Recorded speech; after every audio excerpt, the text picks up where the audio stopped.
வியூவர்ஸ்க்கு வணக்கம். நோய் வந்ததுமே மருத்துவர்கிட்ட ஓடாம நம்ம வீட்டில் இருக்கக்கூடிய எளிய பொருட்களை வைத்து குணமாக்குவது எப்படி அப்படின்றத பத்தின வீட்டு வைத்திய குறிப்புகளை பத்தி தான் இந்த பதிவுல நம்ம தெரிஞ்சுக்க போறோம். நெஞ்சு சளி குணமாக தேங்காய் எண்ணெயில கற்பூரம் சேர்த்து நல்லா சுட வைத்து ஆற வைத்து நெஞ்சில தடவி வந்தா நெஞ்சு சளி சீக்கிரமாவே குணமாகிடும். தலைவலி ஏற்படும் பொழுது 5-6 துளசி இலைகளும் ஒரு சிறு துண்டு சுக்கு 2 லவங்கம் சேர்த்து நல்லா அரைத்து நெற்றியில பற்றா போட்டுட்டு வந்தா தலைவலி குணமாகிடும். தொண்டை கரகரப்பு ஏற்படும் பொழுது சுக்கு, பால் மிளகு, திப்பிலி, ஏலரிசி ஆகியவற்றை நல்லா வறுத்து பொடி செய்து தேனில கலந்து சாப்பிட்டு வர தொண்டை கரகரப்பு குணமாகிடும்.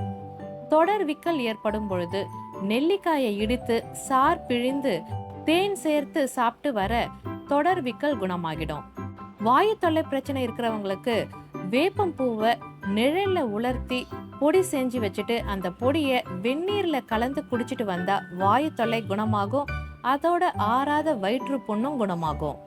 வயிறு வலி ஏற்படும் பொழுது வெந்தயத்தை நெய்யில வறுத்து பொடி செஞ்சு மோர்ல கலந்து குடிச்சிட்டு வந்தா வயிறு வலி சீக்கிரமாவே குணமாகிடும். சர்ம நோய் பிரச்சனை இருக்கிறவங்க கமலா ஆரஞ்சு தோலை வெயில காய வைத்து பொடி செஞ்சு தினமும் சோப்புக்கு பதிலா உடம்புல தேய்த்து குளிச்சுட்டு வர சர்ம நோய்கள் குணமாகிடும். மூக்கடைப்பு ஏற்படும் பொழுது ஒரு துண்டு சுக்க தோல் நீக்கி 1/2 லிட்டர் தண்ணீர்ல போட்டு சுண்ட காய்ச்சி பால், சர்க்கரை சேர்த்து காலை மாலை 2 வேளையும் சாப்பிட்டு வர மூக்கடைப்பு விரைவில் நீங்கிடும். கண்ணெரிச்சல், உடல் சூடு தணிய வெந்தயத்தை மட்டும் ஊற வைத்து நல்லா அரைத்து தலைமுடி வேறு கால்களில் தடவி நல்லா ஊறிய பின்பு தலைமுடிய வெந்நீர்ல அலசிட்டு வந்தா முடி நல்லா வளருவதோட கண்ணெரிச்சல், உடல் சூடும் தணியும். வயிறு கடுப்பு ஏற்படும் பொழுது புழுங்கல் அரிசி வடித்த தண்ணீர்ல கொஞ்சமா உப்பையும் வெண்ணையும் கலந்து குடிச்சிட்டு வந்தா சீக்கிரமாவே வயிறு கடுப்பு குணமாகிடும். பற்கூச்சம் ஏற்படும் பொழுது புதினா விதைகளை வாயில போட்டு நல்லா மென்னு சாப்பிட்டா பற்கூச்சம் சீக்கிரமாவே குணமாகிடும். அல்லது புதினா இலைகளை நிழல்ல காய வைத்து பொடி செஞ்சு வச்சுட்டு அந்த பொடியோட கொஞ்சமா உப்பையும் சேர்த்து தினமும் காலையில பல் துளைக்கிட்டு வந்தா ஓரிரு நாட்கள்லயே பற்கூச்சம் குணமாகிடும். வாய்ப்புண் ஏற்படுறவங்களுக்கு கொப்பரை தேங்காய கசகசாவோடு சேர்த்து சாப்பிட்டு வந்தா சீக்கிரமாவே குணமாகிடும். தினமும் தலைவலி பிரச்சனை ஏற்படுறவங்களுக்கு பச்சை கொத்தமல்லி தழைய மிக்சி ஜார்ல அரைத்து தினமும் காலையில எழுந்ததும் வெறும் வயிற்றுல குடிச்சிட்டு வந்தா தினமும் ஏற்படுற தலைவலி சீக்கிரமாவே குணமாகிடும்.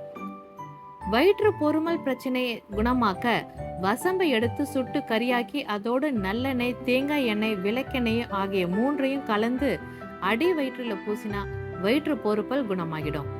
அஜீரண பிரச்சனை குணமாக 1 கப் சாதம் வடித்த தண்ணீர்ல 1/4 ஸ்பூன் மஞ்சள் பொடியை கலந்து குடிச்சிட்டு வர வயிறு உபசம், அஜீரணம் குணமாகிடும்.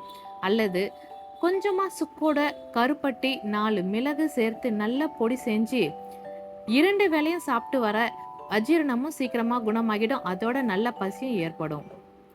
இடுப்பு வலி குணமாக சாதம் வடித்த கஞ்சியை எடுத்து ஆற வைத்து 1 ஸ்பூன் நெய்யில் கொஞ்சமா சீரகம் கலந்து குடிச்சிட்டு வர இடுப்பு வலி சீக்கிரமாவே குணமாகிடும். வியர்வை நாற்றம் பிரச்சனை இருக்கிறவங்க படிகாரத்தை குளிக்கும் தண்ணீர்ல கலந்து குளிச்சுட்டு வந்தா வியர்வை நாற்றம் நீங்கிடும். உடம்பு வலி ஏற்படும் பொழுது சாம்பிராணி, மஞ்சள், சீனி போட்டு கஷாயமாக்கி பாலோடு வெல்லமும் சேர்த்து வடிகட்டி குடிச்சிட்டு வந்தா உடல் வலி சீக்கிரமாவே குணமாகிடும். ஆறாத புண் ஏற்படும் பொழுது விரலி மஞ்சளை சுட்டு பொடி செஞ்சு தேங்காய் எண்ணெயில குழைத்து காலையிலும் இரவிலையும் ஆறாத புண்களுக்கு மேல தடவி வந்தா சீக்கிரமாவே குணமாகிடும். மலச்சிக்கல் பிரச்சனை இருக்கிறவங்க தினமும் குடிநீரை காய்ச்சும் போது 1 கைப்பிடி அளவு சுக்க தட்டி போட்டு தேவைப்பட்ட குடிநீரை வடிகட்டியும் குடிச்சிட்டு வரலாம். மருத்துவ குணங்களை கொண்ட இந்த பொருள் ஜீரணத்துக்கு உதவும். அதோட வாயு பிரச்சனையை குணமாக்கி மலச்சிக்கல் பிரச்சனையிலிருந்து விடுபடும். கடுமையான மலச்சிக்கல் பிரச்சனை இருக்கிறவங்க தினமும் இரவுல 2 செவ்வாழை பழத்தை சாப்பிட்டுட்டு வரலாம். அதோட அதிகாலையில லேசான சுடுநீர்ல 1/2 டீஸ்பூன் கடுக்காய் பொடியை சேர்த்து குடிச்சிட்டு வந்தாலும் 15 நிமிஷத்திலே குடல் சுத்தமாகிவிடும். எது எப்படி இருந்தாலும் மலச்சிக்கல் பிரச்சனை இருக்கிறவங்க தினமும் காலையில அதிகமாக தண்ணீர் குடிச்சிட்டு வரது உடல் நலத்துக்கு நல்லது. கபம் பிரச்சனை இருக்கிறவங்க வால் மிளக பொடி செஞ்சு வச்சுக்கிட்டு தினமும் 3 வேளைக்கு ஒரு சிட்டிகை அளவு வால் மிளக பொடிய தேனில குழைத்து சாப்பிட்டு வர கபம் குணமாகிடும். நினைவாற்றல் அதிகரிக்க வல்லாரை கீரையை நிழல்ல உலர்த்தி பொடி செஞ்சு வச்சுட்டு தினமும் 1 டீஸ்பூன் அளவு சாதத்துல கலந்து சாப்பிட்டுட்டு வர நினைவாற்றல் அதிகரிக்கும். கை மற்றும் கால்களில் சுளுக்கு ஏற்படும் பொழுது தண்ணீர்ல மிளகு தூளும் கற்பூரத்தையும் போட்டு நல்லா கொதிக்க வைத்து அந்த தண்ணீரை துணியில நனைத்து சுளுக்கு ஏற்பட்ட இடத்துல போட்டு வைத்தா சுளுக்கு குணமாகிடும்.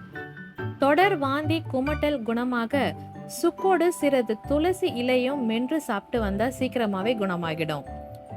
வயிற்று மாந்தம் குணமாக சுக்கு, மிளகு, சீரகம், பூண்டு இது எல்லாத்தையும் சேர்த்து கஷாயமா தயார் செஞ்சு தினமும் ஒரு வேளை குடிச்சிட்டு வந்தா வயிற்று மாந்தம் குணமாகிடும்.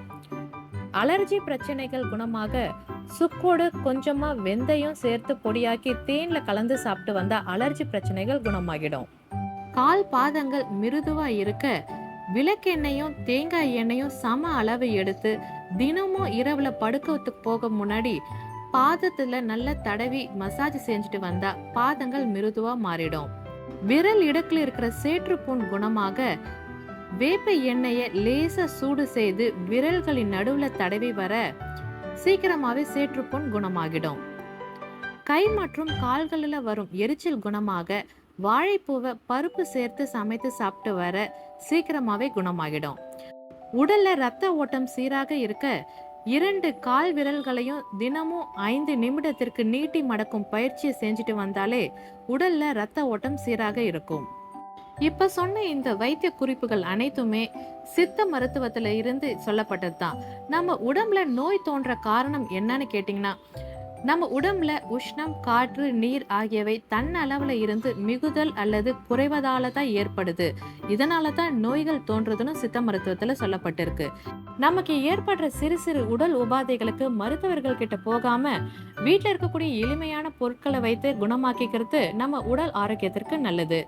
இப்ப சொன்ன இந்த பதிவு உங்களுக்கு பிடிச்சிருந்தா லைக் பண்ணி மத்தவங்களுக்கும் ஷேர் பண்ணுங்க. இதே போல பல ஹெல்த் டிப்ஸ் தெரிஞ்சுக்க ஆழியா சேனலை தொடர்ந்து பார்த்துட்டே இருங்க. ஆழியா சேனலை மறக்காம சப்ஸ்கிரைப் பண்ணுங்க. நன்றி.